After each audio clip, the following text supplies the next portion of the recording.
Okay, first of all, thanks a lot for your time. It's a great honor to have you here. No problem. Yeah, you Welcome always. to the glamour of the Inflamen backstage. Yeah, always.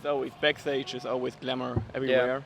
Yeah, it's quite a small festival you're playing this time. Mostly you're on Partisan. We have noticed this. How did it come to this that you're playing in Flam? Don't know. They just made an offer to our booking agent. No, yeah, I don't always. Don't always play big festivals. I don't really into the big, huge ones so much anymore. Sometimes it's a bit cold and distant. So I quite enjoy 600, 800, 1,000, 1,200 people. It's a little bit more intimate, which is good, Yeah, it's quite familiar here. Tune up! Yeah, sorry. Yeah, you're totally welcome, dude. Yeah, are you looking forward to your show? What can you expect? Something new when it comes to songs, or what have you prepared for us?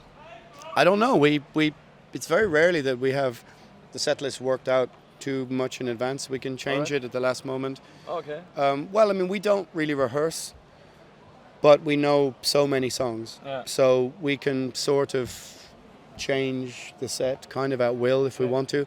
So, like somebody might say, hey, you should play this song or whatever. Yeah. No, we could think about that, The songs don't have, complicated time changes. So, we don't have to... after playing together for such a long time, a lot of on stock, or yeah, it's muscle memory, So I don't know. We'll see how it goes. It should be good. it's always good. Your last album is 2 years ago. Was released 2 years ago. Quite 2 years. Well, maybe about 16 months, 18 months. Anything new in the pipeline, or No. short and good answer? No, time moves slow in Primordial Land. After we've done some recording or we've done something intensive, we generally nothing happens. It may surprise people, but we're not really a professional band. No, we aren't. Everyone has their own families and work and stuff. So we're older now. We retreat back to what we do, and then we play festivals. We do some small tours. We do this, that, and the other, and then only when maybe the cycle feels like it's about to be finished do we begin to get back together and talk about a new song. But it usually takes a couple of years, and I don't think anybody who likes Primordial expects an album every year. Yeah, that's true. So it's better that it's quality over quantity, I hope. Definitely. You're not that much in Ireland. You're quite a lot in Netherlands, and I'm everywhere. it's like, do you have a place where you're mostly living, or are you? Yeah, I'm just from traveling? Dublin. I'm from Dublin. I live in that. the city centre in Dublin, but I spend a couple of months of every year outside of Dublin, maybe three, probably added up 3 or 4, and I'm quite happy to be roaming around, and I don't have kids or family or much that ties me to Dublin. I can sort of do whatever I want, and it may tire some people, but I enjoy traveling on my own. I enjoy being in different places, and the only problem I have is sometimes I don't get enough time in different places to not be in the backstage bit, kind of stuff, to see stuff around, or do some of the touristy stuff, I suppose, But no, it's fine. Okay, cool. It's what I mean. If you're going to want to be in a band when you're 15 or 16 and complain about the things that are what being in a band is, then that's pretty fucking stupid, Because at the end of the day, compared to what most people do, if you make a living from it, then it's it's Left private life, right? no, it's just what you wanted to do when you were 16. So so I'm not going to fucking moan about it. I noticed, of course, that you're into football, soccer. Yeah. Soccer in I am, English, yeah. sorry. What do you think about this year's EM? I think there's too many teams, All right. so I think the standard has been lowered. All right. I think there's too many teams. I think it's outrageous that 3 teams from some group can get through to the next round. Having said that, it has been exciting, and Iceland was an incredible story. Yeah, definitely. And that was amazing. but the teams but the teams have been quite defensive because I think the stakes aren't quite as high, and also there's no standout team. Maybe as it was 5 or 10 or 15 years ago. If you're very athletic, very well organized, and have a very drilled system, as an underdog team, you can beat the teams with more star players. But no, I like football, you know. I predicted France and Germany in the semi-final correctly, 2-0. For the final, I don't know. I mean, I have a sneaking feeling Ronaldo might do it. I have a sneaking feeling that he is the kind of player that thrives off the amount of hatred that he gets from everyone. If he comes out going, right, I'm going to show you cunts, and I mean, it really depends on who scores the first goal. Definitely, mostly it's like because but I mean, Portugal aren't great, but in France are probably a better team. But if Ronaldo shows up and decides to do something spectacular. Yeah, they played a good game against Germany. Look at that header. How long can you float in the air? This is fucking insane. Anyway, I will say 1-1 and then extra time. I think France might win 2-1. All right. Let's get a bit of politics if you want to. Great, okay. Oh, great. It's totally your thing. Fuck you. Any opinion on the whole Brexit thing and how it collaborates? How did I know you were going to say that? Yeah, sorry. But it's mostly not Brexit only, but how will this influence the musical business? Any opinion on this?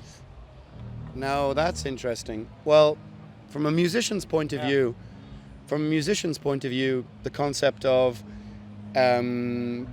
countries exiting Europe where we have different visa issues to get into and out of as musicians, that could create a problem not only to do with digital platforms and licenses in different countries.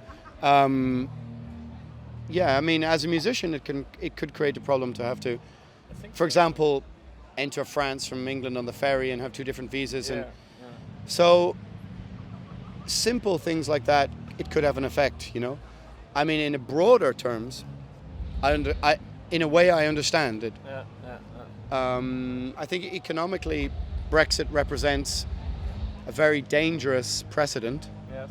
But if we take the European Union project from the last 50 or 60 years as a whole, I think we reach some end game whereby the emergent middle class of Europe from the last 15 or 20 years has been accusing the working class of every ill in society. And now this is the kickback. This is the, like the Jenga puzzle, the bottom thing pulled out from the European Union project post-Second World War, which realistically one of its aims was to defeat nationalism, by greater fiscal, economic and social union. But ultimately, once we had the recession, we saw like a kind of hard and soft euro, where Southern Europe was tethered to 30-40% unemployment for young people. And we can see Brexit as, I think, a reaction against, for example, Merkel's migrant policy, or even against Islam, or against, as I said, the social network-driven middle class judgment of people who are living in working class industrial wastelands, as a reaction against that. It's very dangerous and strange times we're living in, where the far right and the far left are going to profit from the center ground's inability to connect with this, to understand this danger, I think, because I think that centrist politics has been systematically destroyed in Europe for the last 20, 25, maybe even 30 years, because the left have had other concerns in some places, and no one really, I don't think anybody wants to really live under either a right or left state, but that's why they pull together to create something in the middle. Those are the most popular opinions. But lately, it seems like the world is going to hell. People feel desperate. Definitely. I mean, having said that, you go on somewhere like Twitter and you look at, you see, I think that the media's and like especially news has had an awful lot to do with this. 24-hour news channels that, let's see what they're talking about on Twitter. Who uses Twitter? Usually 18 to 35-year-olds. Yeah. Is that a measure of voting society? Like in Ireland, less than probably maybe 30% of young people vote. Yeah. But the news channels give you a slice of Twitter as a measure of society. That's unrepresented. Absolutely. Because outside of the cities, there are swathes of people who do go out and vote, who don't listen to the Twitterati or the modern regressive left. Not the old left, but the new regressive left, who don't listen to the rhetoric. So we're living in really, really, really fucked up and strange times. Brexit might only be the beginning of the devolution of the European Union model, or it could be a design with which they can draw us even further into one centralized government and banking system and one more open police state. That's an idea I had too. Like it's like how to say it in English.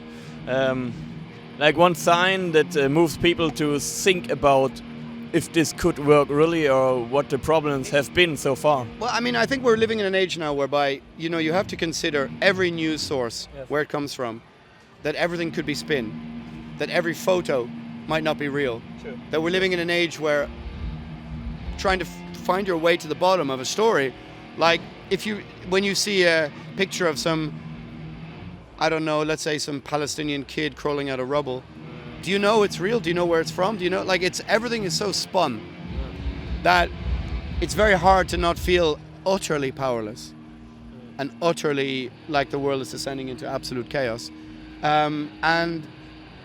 But then you look out your window on a Monday morning and go, it looks just like it did last week, or but I think underneath it, something is churning and something is boiling, something is happening, and these are really dangerous and dark times we're living through, I think. I think the problem is that the most dark sides of our ages are not really in our Western European countries. So the most dark sides of our age are not in our Western countries. So are they not?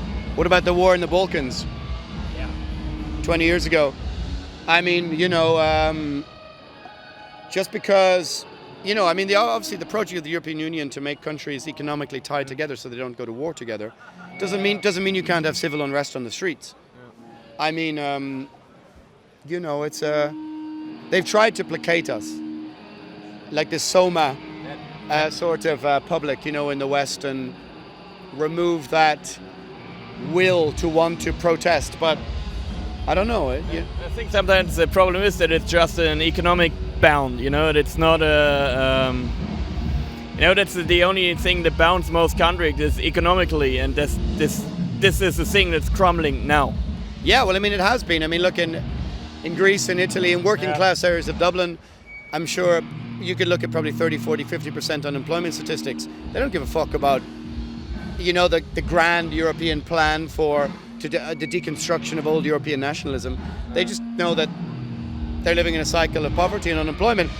But these are the people that have been accused by the new regressive left and the emergent middle class of, oh, you're the xenophobes, you're the racists, you're the this, you're the that, the other. And they're the people living in the midst of a failed industrial hinterland, which is, whether it's in Greece or it's in Italy, southern Italy or Spain, where young people are going, well, hang on. So I'm being blamed for this, but yet no one has a fucking job. We've no prospects in the housing market.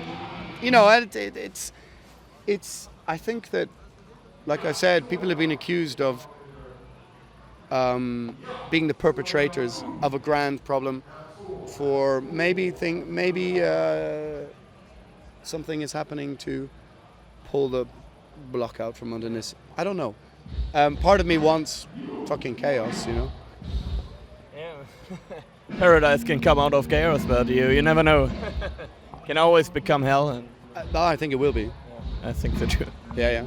I'm not optimistic when it comes to the future of these things, I think most people are idiotic who think that this will come out well. I think we can only look at the lessons of history and realize that this is no good can come from a multitude of young men on the streets without jobs. Definitely. From the left or from the right, give young people no purpose and no hope, and let them just alone as whether they're migrants with no future on the streets of Germany, whether they're Europeans themselves who have no hope, who have give them no prospect of social movement, of upwards mobility, and you are going to get trouble from every direction. And this is what we can see, you know. Whether you're in Athens and you go out of the hotel in the morning and you go, is there really 100 homeless people on a traffic island?